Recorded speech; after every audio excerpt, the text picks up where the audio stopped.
you very much. Thank you, Aaron and Joe, for the hospitality. It's really a wonderful place, and I'm looking forward to learning more about all the wonderful activities here. It's really exciting.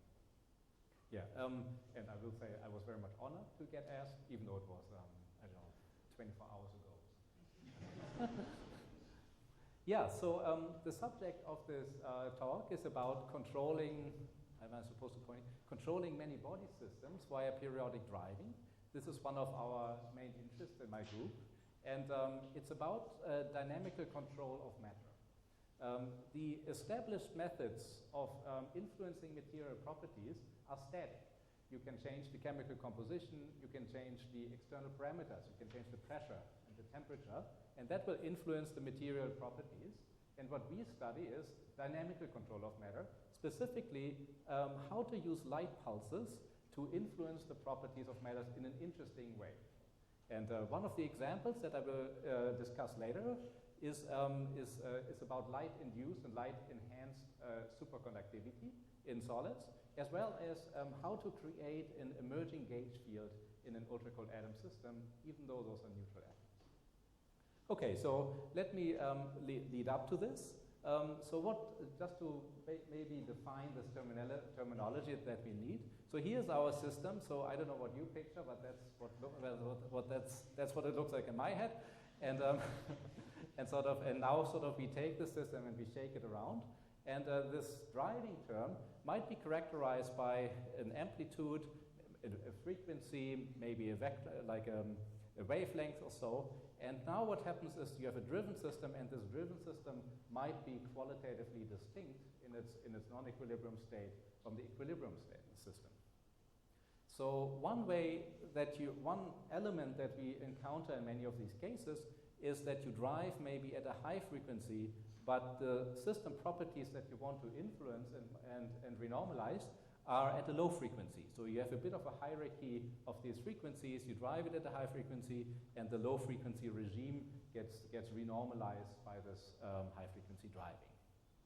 Okay, so as a warm-up, I want to remind you of some properties of the parametric oscillator, which might be the simplest case, but I hope instructive for things like dynamical stabilization. Which is a key feature that we will come back to in the context of influencing superconducting properties. Then I will present to you some parts of our studies on light-induced and light-controlled superconductivity, and then we'll take a look at emergent synthetic gauge fields in ultracold atom systems. And if this shifts in and out, you let me know if you can't hear me. So. Okay.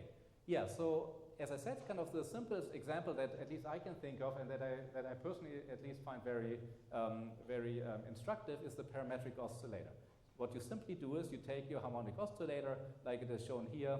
I'm sure you've seen this terminology before. And now what you do is you put a prefactor in front of this guy, like it is shown here, with an amplitude A and a modulation frequency omega m.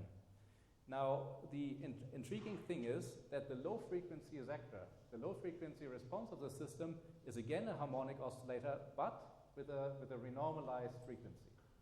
So let me just briefly show you. Like, I'm not afraid, I'm a theorist, so I'm not afraid to show you a few formulas. And this is on the one hand short enough that I think we all can survive this, and on the other hand, I think it is kind of instructive to see how does the high frequency sector influence the low frequency sector of this system. Okay, so we have this kind of equation of motion, and we assume that this driving frequency is much higher than this eigenfrequency of this oscillator. That's the regime that we're looking at. So and we reflect this in our solution.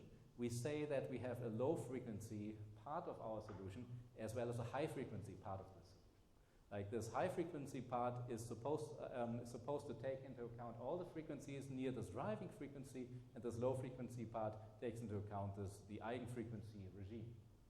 Sometimes this, I would actually say every time, sort of this high frequency part here is called the micromotion of the system. It shows up in many places. What I'm going to show you here is, for example, also the basis for Paul traps, for ion traps. So it's a pretty foundational stabilization mechanism. So then what you do is you plug this in, And you now find that you can separate the equation of motion in the high frequency part and the low frequency part. So, for example, your high frequency part, of course it will show up in the linear term, but interestingly, you see that the low frequency part will influence the high frequency part through this high frequency prefactor that is shown here. This combined object here is now in this high frequency domain because this is just low frequencies. These are very small frequencies. It's basically static on the time scale of the high frequency result. You can solve this, and now you plug this back into the low frequency regime. Here, your source term has the high frequency part. You plug this in, you see a cosine squared. What do you want to do with this? Set it to 1/2, and this is then indeed what you find. So in other words, the low frequency limit, the low frequency dynamics of the system is a harmonic oscillator, but with an enhanced, with a stabilized frequency. And this is dynamical stabilization. You have now an effective theory for the low frequency sector that has an enhanced, here's a plus sign, plus a squared over omega 0 and so on, as a renormalized kind of frequency. Okay? Okay, so this is dynamical stabilization. We have this original state, and now we subject it to this high frequency driving and we stabilize the state. Okay? That's one example that we will need later on. And we looked at this actually a little bit in detail because surprisingly not so much has been done in this direction. It's, for example, if you look at the power spectrum, this is now the power spectrum of your momentum of your oscillator, and you choose an eigenfrequency 1 at a driving frequency of 20, and then here's the frequency axis, and here's the amplitude, then this is what you see. So for example, here's the first Floquet zone, and here's the second one, and so on. And if we zoom in, we see that this white line here, this represents the location of the effective frequency of the low frequency regime. And the black line is what I just showed you, and we also derived the fourth order correction over here, which hadn't been done before. For example, just for your information, this paper here is the first paper on a parametric oscillator coupled to a thermal bath. Okay, this is a single particle example, but it actually takes you pretty far. It's actually pretty curious what you derive from what you can do with this relatively simple example. For example, you can take a parametric chain. You take these mass points, they're coupled by spring constants, and now you modulate the prefactor of this. What you find is a renormalized dispersion of the system. Without the parametric driving, you get your usual absolute value of sine k, which is down here. But then in the driven state, you get this white line over here, which gives rise to an effective dispersion, to a strongly renormalized dispersion of the system. So now you can start to see this parametric stuff might be pretty powerful. You might be able to really renormalize the excitation spectrum of a complicated system by driving it parametrically. This is an effect that we'll use later in the context of superconductivity. Okay, you can keep on playing with this, and a sort of an interesting historic example is the so-called Kapitsa pendulum, which means that you put here a nonlinear term. You now imagine you have your sort of physical nonlinear pendulum where you replace the linear term by a sine of theta, and you go through the same derivation. And now the effective potential that is shown here develops new minima over here. Basically, you modulate the prefactor of your pendulum, and if you drive it strong enough, an inverted pendulum becomes a stable state. So this is an example in which you stabilize a state that is not stable in equilibrium. So you have a truly sort of non-equilibrium state that is qualitatively distinct from the equilibrium case, the so-called Kapitsa pendulum. You can look at sort of some YouTube clips on this. It's fascinating, it's like magic, so that all of a sudden a pendulum like that is stabilized by parametric driving. Okay, so yeah, so this is just to, and basically what I want to do now is that I want to show you one sort of many-body example in which we use dynamical stabilization, like parametric stabilization, as well as an example where we stabilize a qualitatively different non-equilibrium state. Okay, so this set of papers here is about controlling high TC superconductors from my group, Junichi Okamoto, Robert Höppner, and Bailey Chu were involved, and all of this is done in collaboration with a group of Andrea Cavalieri. Okay, so the basic experiment that they do in their system in various different forms is that you apply a strong pump pulse, as it is shown here, to your high TC material. Here you see your layered high TC material. So this is your pump pulse. And what you then see is that the superconducting response of the system is enhanced. It is an intriguing effect because if you drive your system strongly like this, generically you heat it up and you would decrease your superconducting response because you just mess up the phases, maybe you break pairs. Whereas here you see the opposite effect. It's as if you cool down the system. If somebody gave you the data like somewhere right here at the maximum and you had to guess and you were wrongly told it's an equilibrium state, then you might guess, oh, they cooled down the sample. But it's not the case. They drove the system very strongly out of equilibrium, and the resulting state is a stabilized superconductor. Okay, so just to determine this, tell you about this terminology, we use the word light-enhanced superconductor if you start with a superconductor and stabilize it, and we use the term light-induced superconductor when you start with a state that is not superconducting, but you make it dynamically superconducting in this transient response. What I want to give you an example for now is about light-enhanced superconductivity. Okay, so let's dive a little deeper into this. Here's a material called YBCO. These are two of the naive unit cells. You have your copper oxide planes here. You have this apical oxygens, and so this is entire structure here. And what you do is what they do in the experiment is that they use a pump pulse which is tuned to a certain optical phonon that is being driven by this. So here, this is the artistic rendition of this, that these oxygens are sort of strongly kind of oscillating around the equilibrium location. So now you kick your system out of equilibrium, and now you probe this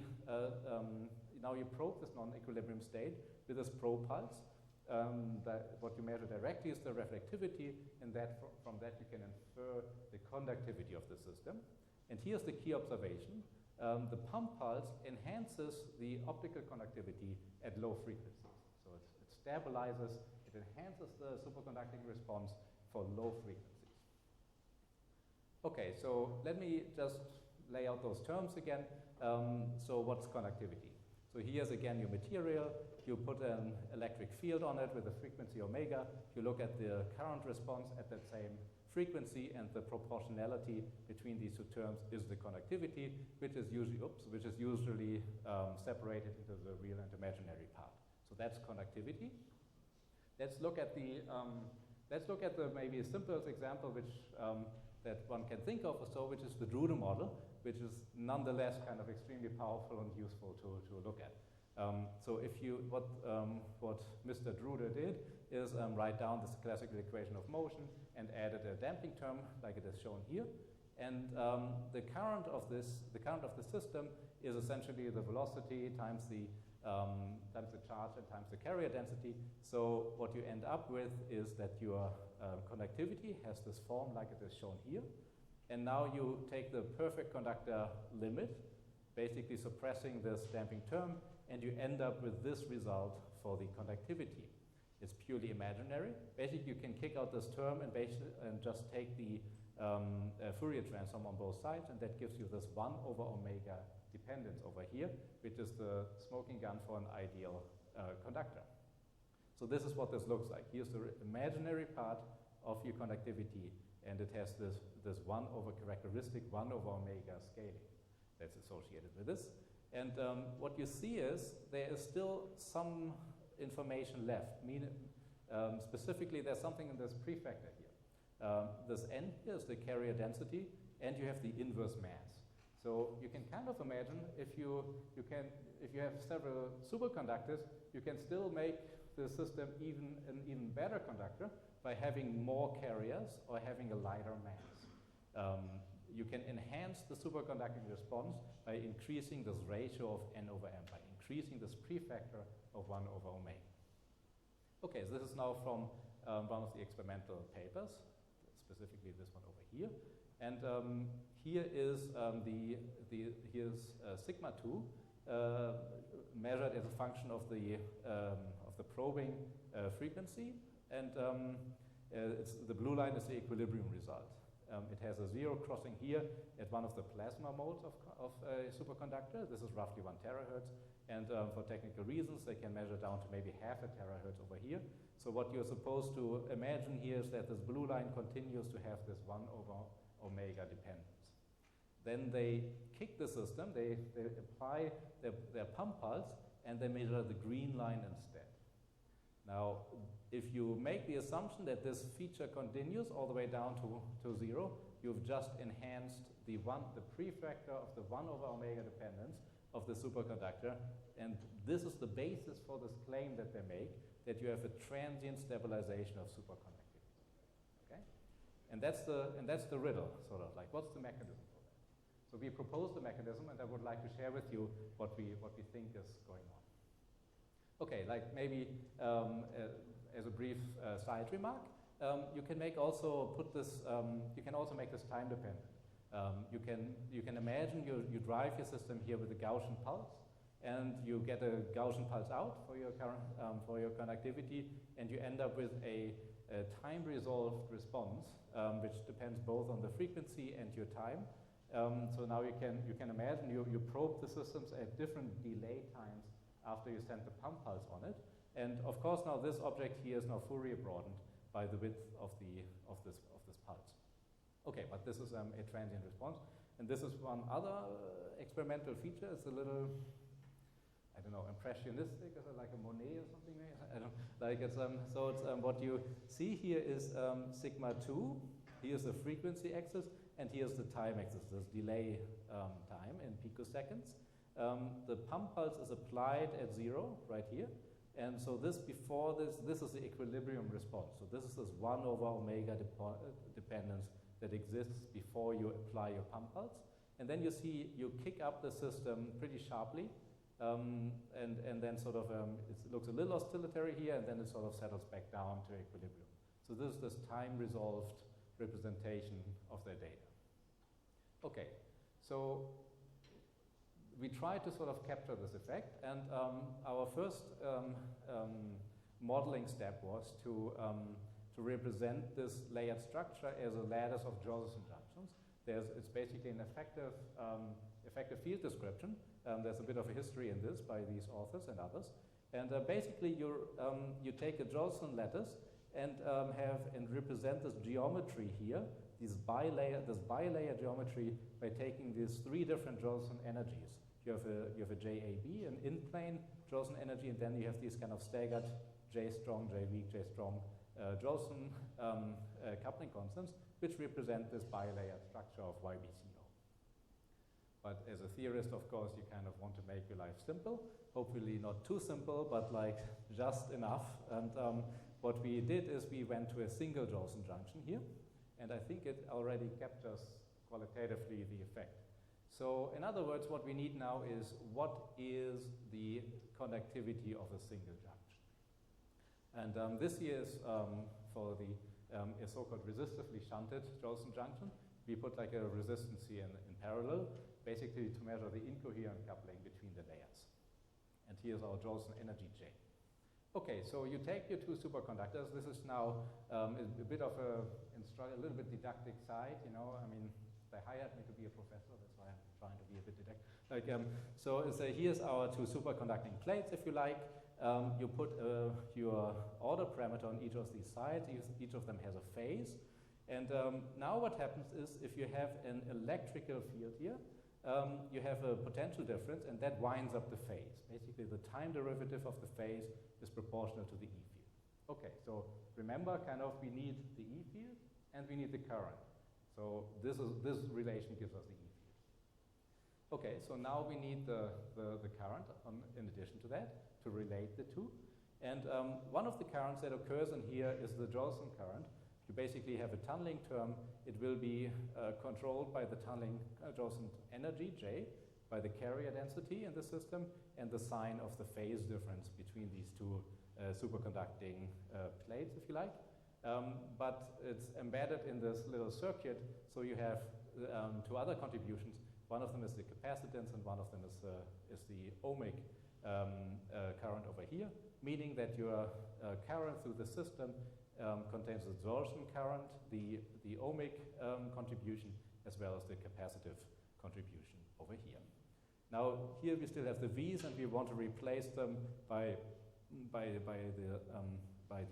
phase alone, by the phase difference, so you end up with this relation over here. So what you have here is a externally driven pendulum, basically, with a damping term. So you can kind of see why I brought up this pendulum earlier, right? Okay, so here's our pendulum, and sort of, I'm not sure if I should dive in like later, some other time. Like, okay, so basically you can now just straightforwardly calculate the conductivity. Here's your current, here is your linearized expression. You go to frequency space, and what you end up with is the inverse of a Lorentzian for your conductivity. And that's a bit odd, right? Because why is it inverse, you know? Like, it's because of the following result. It's, you see that if we think of this as a pendulum, as a mechanical motion, we like to assign the different terms in the following way. We have an external force that drives the pendulum, and we think of the pendulum as being the object that has a resulting, as an effective motion. That's the response. So we would like in our mind to assign this guy as the probing term, and the theta, the dynamics of the theta that is induced by that, we like to think of that the response. That's true for a mechanical pendulum. But notice that here everything is the other way around. Like what replaces the external force is the current, which is the response, whereas the E field is hidden in this theta. Okay? That's why the response is the inverse of a mechanical response, and you have an inverse Lorentzian as the response of the system.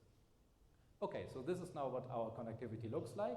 The sigma 1 is essentially controlled by this ohmic resistance, and the sigma 2, our imaginary part of the conductivity, has the following behavior. On the one hand, it has this 1 over omega dependence. It has the Josephson energy as a prefactor, as well as the carrier density, and it has a zero crossing at the eigenfrequency. So here you see this effect, right? You see that normally at a resonance you have a maximum, right? You have a Lorentzian maximum, but here you have a zero crossing because of this inversion of this response. Okay, so this by the way has this characteristic of a perfect conductor. And basically this blue line is supposed to remind you of this blue line over here. At least that's what it did for us. You see this blue line here. You remember that this is what this looks like for a Josephson junction. And we took this then as a starting point for our modeling of the phenomenon. Okay, so now what we need to do is, how does the pump pulse affect this picture? And basically what you can imagine is these are now our copper oxide layers, and as these oxygen units here, these oxygen atoms are moved around, one thing they will do is they will affect the Josephson coupling between these two layers, because you're moving around these atomic groups between these interlayers. So, which leads us to the following modeling. We are asking, how is the conductivity modified if we now parametrically modulate the Josephson energy, as it is shown here, with an amplitude A and a driving frequency omega p in this case. And here's the result. You can sort of go through this calculation, and you find that if you drive on the blue detuned side, let's say over here, then the response of this driven system is now the purple line instead of the blue line, and specifically it has an enhanced 1 over omega dependence for small frequencies, whereas on the red detuned side you have the opposite effect. And in experiment, all of the driven cases, all the cases of light enhanced superconductivity were indeed blue detuned compared to the plasma frequencies. So this is a little bit the starting point for our mechanism. We expanded this to lattices and all sorts of other things. And we also looked at the time-resolved case. You can sort of numerically integrate this same object for a pulsed probe, like it is shown here, and you get the following result. This is now the sigma 2 as a function of omega t, as a function of time on this axis, and a function of frequency here. So this is this sigma 2 in equilibrium. You assign this pulse, you get this sharp overshooting of the sigma 2, and then it settles to a steady state, like it is shown here. And this picture is supposed to remind you of this measurement. So this is our proposed mechanism for light-enhanced superconductivity. In the end, based on parametric stabilization by modulating the Josephson energy. Okay, so again, we looked at a lot of different features of this, but this is more or less in a nutshell, sort of the idea of this whole, of this explanation. Then as a second example, I would like to share with you our work on creating a synthetic gauge field in ultracold atoms. So on my side, this was done with Peter Janssen, Wenmin Huang, and Robert Höppner, and this is the experimental group was my colleague Klaus Denkstock, who is at the same institute. And basically, in the end, what we did there is we take our triangular optical lattice, and that is sort of shaken in this periodic fashion. And what this results in is that the ultracold atoms, these neutral atoms, feel basically a magnetic field. Okay, let's briefly describe our system. So we have these, what the system looks like looking from the side is these 1D tubes here, like up to 200 atoms per tube or so.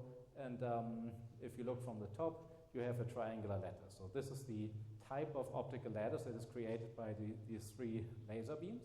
This is where our bosons live in here, rubidium-87. And so we zoom in, and this is what our lattice looks like. And basically, oops, I should have kept this up. Like on top of these three standing waves, you also now start to shake this lattice. You can do this by modifying the phase shifts of these three lattices in a sort of rotational fashion, and as a result, this lattice in its entirety is physically moved in a circular fashion.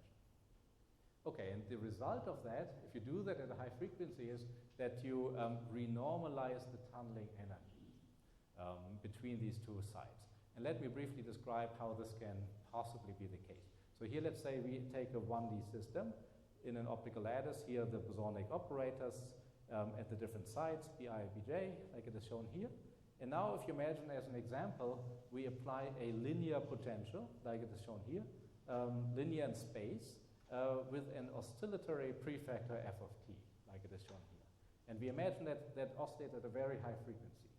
Then basically what it will do, it will imprint on each of these different sites a phase that is time dependent. It basically integrates this prefactor here, and these phases will differ from side to side because you have a different you have a different prefactor here, right? You have xi here and xj over here. So you can imagine, so let's separate off this high frequency phase that is accumulated by this driving and write the tunneling term like this. Then what you can do is you time average over this accumulation of phase, like it is shown here, resulting in a J effective, and an effective tunneling energy, which contains the time average over these phase factors. So for example, if you take a sine function, like it is shown here with some prefactor f0, you end up with a Bessel function. Because if you time average e to the I cosine omega t, you get a Bessel function, depending on, in this case, on the ratio of the prefactor over here and the inverse frequency. Specifically, Bessel functions go negative, like it is shown here. So if you choose your driving protocol, your driving amplitude such that you sit at this point, you've just flipped over the sign of all the tunneling energies. You can keep playing with this, and for example, for a triangular lattice, this is of course the textbook example for a frustrated system. Now all the tunneling energies are negative. Now the phases cannot be simply aligned anymore, and the system is classically frustrated, leading to this 120-degree order that it tries to form. You can keep playing with this game, and you can add another term to this. You can take a frequency omega, and then 2 omega plus some phi 0 term, which, by the way, breaks the time reverses symmetry. And now what you end up is a complex tunneling energy. You have an absolute value here and a pure phase. And this phase here is what corresponds to the magnetic flux per plaquette. Remember that sort of in this discretized form, the gauge field appears as an exponential of the gauge field A, and this gives rise to your effective magnetic flux per plaquette. So if you take a directed sum, you have the magnetic flux per plaquette, and this is what we call our synthetic gauge field. So it's a static synthetic gauge field that these neutral atoms respond to. Okay, so what's the effect of looking at this renormalized tunneling energy? So here's the Brillouin zone of the triangular lattice. It's a hexagonal shape, like it is shown here, and the dispersion is here depicted in this color-coded scheme. If you have a positive tunneling energy, as you do when you don't drive the system, you have a single minimum in the center, and the atoms, the bosons, will simply accumulate there and condense there. You simply form a sort of normal condensate with this renormalized mass, basically. You have a single minimum. But if you change the sign of this, now the minima are at these edge points of your Brillouin zone. And specifically, you have two non-equivalent minima over here. And now the bosons have to decide. They either condense over here or over there. And this is this frustration that the system experiences. What you can also do is, let's make the tunneling complex. If you make the phi phase equal to pi, you just have your negative tunneling energy, and you go back to the picture from before. But if you tune away from this, you see that you lift the degeneracy between these two minima on these edge points. So the magnetic flux biases these minima towards one or the other minimum, and now this magnetic flux will prefer one of the chiral ordered states. So it has the, okay, so let's take a look at the experiment. If you do what I just described, you drive your system, you let the system settle and condense, then you find typically a picture like it is shown here. Here's your Brillouin zone, and in this case, the atoms have chosen one of these minima, and they've condensed at this point, and you find either this condensate or the other version spontaneously. And if you're below the critical temperature, so these are now 500 data points, and like half you see this sort of bimodal distribution in this histogram, where kind of the system either settles for one or the other of the two minima. Okay, so one can push this one step further, sort of that you define a chirality, where you sort of count how many atoms are near one minimum or near the other minimum, which is then shown here. If you take now the data, sort of the chirality of this, and tune your induced magnetic field, you get a magnetization curve. And that's because your induced magnetic field is really the dual, the conjugate field to the chirality. And as you tune this across from below pi to plus pi, you sort of see these, you see this hysteretic curves. And sort of we did a Monte Carlo for the H effective for this, and you can compare this for this case. And okay, and you end up with this comparison between the Monte Carlo data and the experimental data, and you find that you sort of you largely get the same result back. But you should remember that in the cold atom, in the experiment, they have to work pretty fast because they have a lot of heating. So you end up with more of this hysteretic feature. But what I do want you to remember is like you see this magnetic curve where you influence the emergent chiral order of this condensate, and you sort of tune the system through this phase transition by this induced conjugate field. All of this done is just by periodic driving. It's like every feature of this. And so this, to me at least, exemplifies how far you can push the system qualitatively away from just the regular ferromagnetic state, like a condensate state in your lattice. Okay, so this concludes this part on the cold atoms. We did quite a bit of studies on this case, including the critical behavior. So in conclusion, what we have, here's our driven system, and what I hope I showed you is like it's a very rich field. You can have either sort of stabilization of ground states. You can push the system. You can have emergent phenomena like this kind of synthetic gauge field. There's no equivalent of that in the non-driven case. As I said, you control, basically in the superconductor, you control the phase fluctuation of the system. You can have emergent frustration. You can have this enhancement of superconductivity. So in our opinion, it's kind of a very rich physics of these driven many-body systems that we have there. And the three examples that I sort of described to you, so as a warm-up on the introductory system, I described to you this parametric oscillator, then our proposed mechanism for light-enhanced superconductivity, as well as the emergent synthetic gauge field and this frustration of these driven optical lattices. And I very much would like to thank my group, and I would like to thank you for your attention.